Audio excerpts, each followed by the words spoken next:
Let me take you all back to the year 2009, back when YouTube looked like this and memes looked like this. This was a time before dank memes, before MLG memes. This was a time when YouTube poops reigned supreme. So many legendary poops came out around this time. Who could forget classics like Toys Gone Wild, Freddy Ruined Sam's Life, and Hank of the Hill?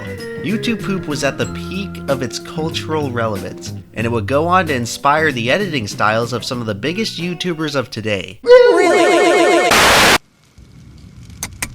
There's an old legend in the YTP community that not many others know about. It's a tale of the most glorious day in YTP history, about how one man literally broke YouTube in the name of shitposting. Nowadays we would have called it cancer, but in 2009, antics like this went by a different name: AIDS.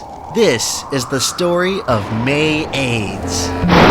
Scientists at the National Centers for Disease Control released the results of a study which shows that the lifestyle of some male homosexuals has triggered an epidemic. AIDS, AIDS, the most frightening initials in America today.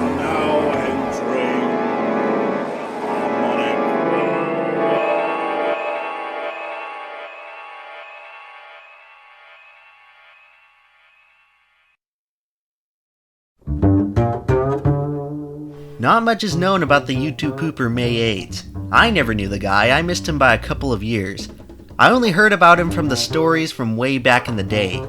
MeiAIDS was someone that casual YouTube viewers never knew about. Searching for him on Google today yields only a couple thousand results.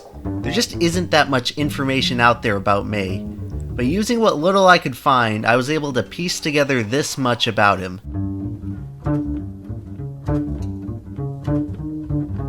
In order to know about MeiAIDS, you had to be in the loop of the YTP community. He was a fairly enigmatic user in the early days of YouTube, the YouTube poop forums. He was most active on YouTube from 2007 to 2008, but his videos never really got that much attention, mostly because he never really stayed in one place for long. I say that because he had about a dozen accounts banned from YouTube, and those are just the ones we know about. The only Mei videos you can find today are re-uploads, some from as far back as 2007. From what I can tell, MeiAIDS' style was very chaotic and unpredictable, much like the individual himself. He was one of the first poopers to employ the technique of sentence mixing. I need that cock he's wearing so I can suck it.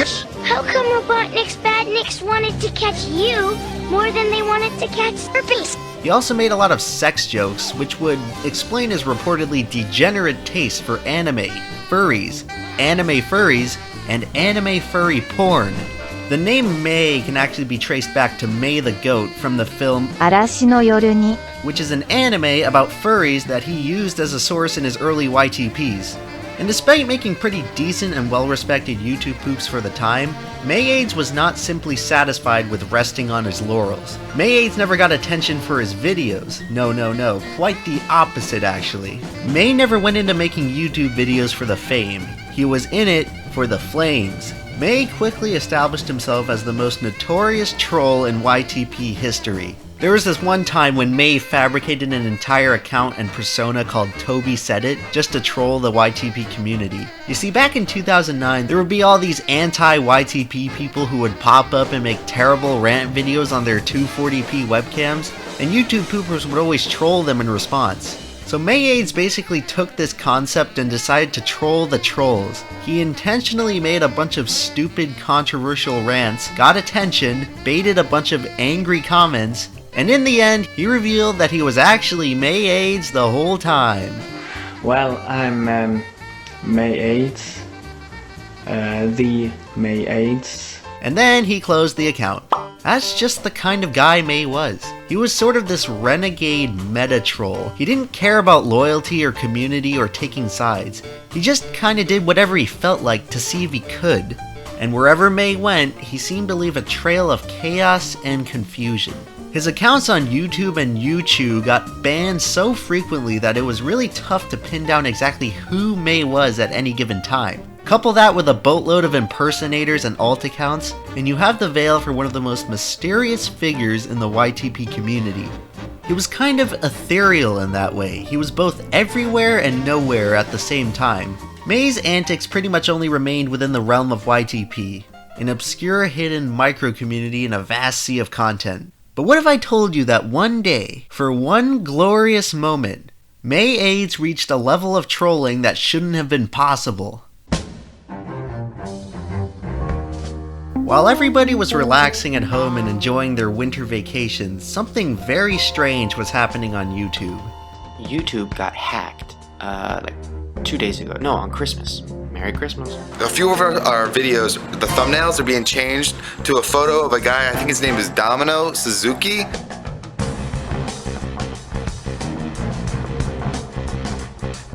They basically, okay, my account had those as thumbnails.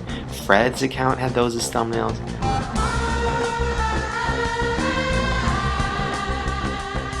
Besides Miley, Jonas Brothers, Demi Lovato, and Selena Gomez, all Disney stars got hacked and they tried to spell the F word on all their pages.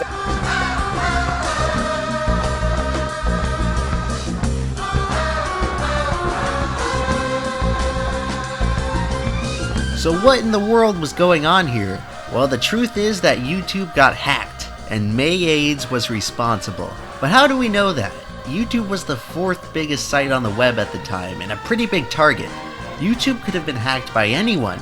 So how do we know it was Mei and not someone like the mysterious 4chan? Do we even know who is this 4chan? Well, first of all, many of the videos involved in the hack were popular YouTube poops, a disproportionate amount.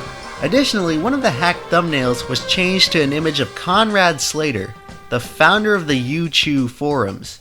Clearly, whoever was responsible was someone within the YouTube poop community. The final and most compelling clue came from the images used in the hacked YouTube poops. The thumbnails were changed to an image of a pink anime goat called Piano-chan, which just so happened to be Mei's profile picture at the time.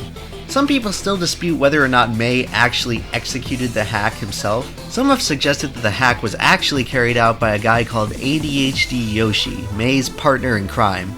Regardless of what actually happened, Mei was certainly complicit in the hack at the very least. As far as I know, YouTube has never experienced a hack of this spectacle ever since. Just imagine if something like this happened today. Imagine if channels like Logan Paul, Rice Gum, Jimmy Kimmel, and Taylor Swift had their thumbnails changed to pink anime goats. It would have been a legendary and unforgettable event. But that's the weird part though, an event of this magnitude did happen, but not many people seem to remember it. Now why is that?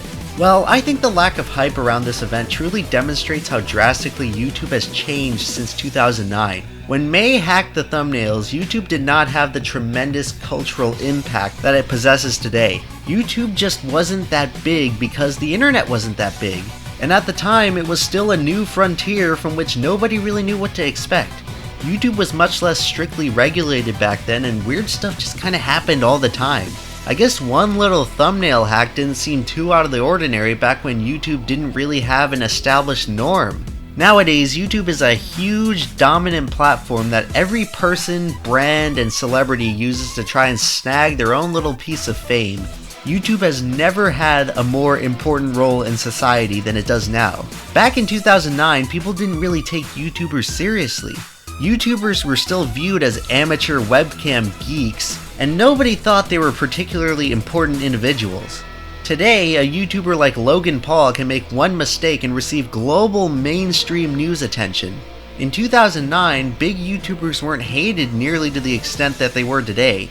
YouTube drama is a relatively new concept, and it only existed as a small niche back in the day.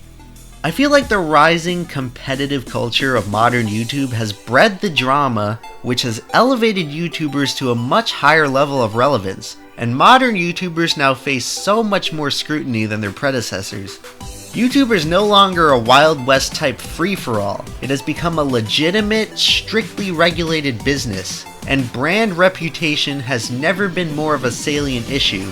And with that being said, you can imagine the potential impact that a MeiAIDS thumbnail hack could have today.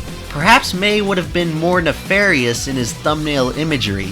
Imagine if Mei had posted offensive or pornographic imagery on family-friendly YouTube brands. This had the potential to be a huge controversy that could have cost YouTube millions of dollars, but luckily for them, this oversight happened during an unimportant time by a person who was just shitposting.